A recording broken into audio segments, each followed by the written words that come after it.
This great yogi from India is widely claimed to have lived nearly 300 years, popularized mainly by the famous book Autobiography of Yogi, which was also apparently the favorite book of Steve Jobs at the time. This yogi known as Trailanga Swami was described to possess exceptional yogic superpowers. You can Google Trailanga Swami later and find out for yourself, and I'm also going to tell you more about him in this video, but right now I want you to focus on this video only because being a trained yogi from Nepal, I'm going to give you some strange and secret knowledge about aging that probably no one will give you on the internet. One thing that you really need to understand is that advanced yogis like Trailanga Swami are exceptional people who are believed to have gained superpowers through intense meditation, much like Jesus Christ, who is believed to have possessed superpowers such as walking on water or turning water into wine. But firstly, let's talk about aging. What is aging from a yogi's point of view? We all have observed that when babies are born, they look really very fresh and they keep on losing that loveliness and freshness with time. A 10-year-old child isn't as lovely as a 1-year-old. That's why we scold a 10-year-old, but you'd be called crazy if you scolded a 1-year-old child. Similarly, our responsibilities or outside expectations also increase with time. This continues till the time we get so-called filthy old, when we lose all our attraction and young people disagree with us all the time because we cannot match our thought with theirs. This natural process continues for a while until our final destination or death comes. But then why did some yogis like Trailanga Swami live such exceptionally long lives? And most importantly, can we also hack into the secret of aging so that we can live such long lives ourselves? These kind of questions hit every curious human beings many times throughout their life.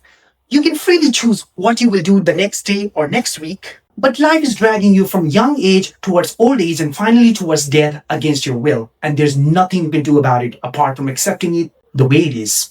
And life doesn't give a damn about whether you're rich or you're poor or whatever. Advanced yogis know that aging isn't just biological, it's more than biological. Let me clarify with one example. There's one multimillionaire by the name Bryan Johnson who has gained so much attention on the internet for making claims like we don't have to die and we'll be the last generation to die and things like that. From taking around 100 plus pills a day to injecting his teenage son's blood plasma into his body to regain youthfulness, he's been doing everything he can to keep himself biologically young. But if aging was merely biological process, then with all the millions he's spending on his body, he could have at least looked better than most people his age. But then there are drunkards, smokers, and people who don't care about their health, and you cannot deny that many such people look way better than him at the same age. This would have never happened if aging was only biological, and just like 2 plus 2 always equals 4, people who eat healthy and exercise could always beat people who are careless in longevity and youthfulness, but many times we see the opposite, don't we?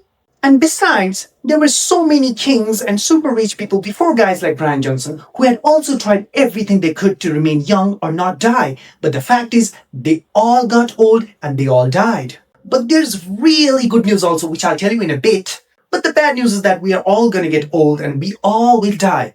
Ordinary people like us cannot beat nature like Trailanga Swami or advanced yogis. It is absolutely not possible for us, but we don't have to. Think of life like a tour. You go through many experiences, meet different people, travel to different places, and do a lot of things. But then you get tired towards nighttime, so you take a nice warm shower and then switch the light off and go to bed to take your well-deserved rest. If you don't sleep after getting tired, then you cannot function properly. That's why you try to go into deep sleep so that you wake up the next morning fully fresh. Death is also like this.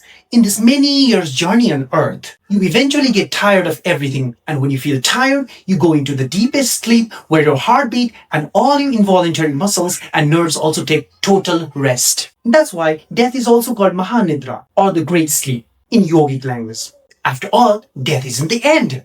After many years of the so-called death sleep, you wake up in a fresh new body or take birth somewhere else, and you again start your journey fully fresh, not like the old and tired person in this life. So this is what yoga and Vedanta describe death as. That's why there's absolutely no need to see death as a negative thing that you want to avoid or fear. And that's the good news. Thank you very much for watching. See you next time.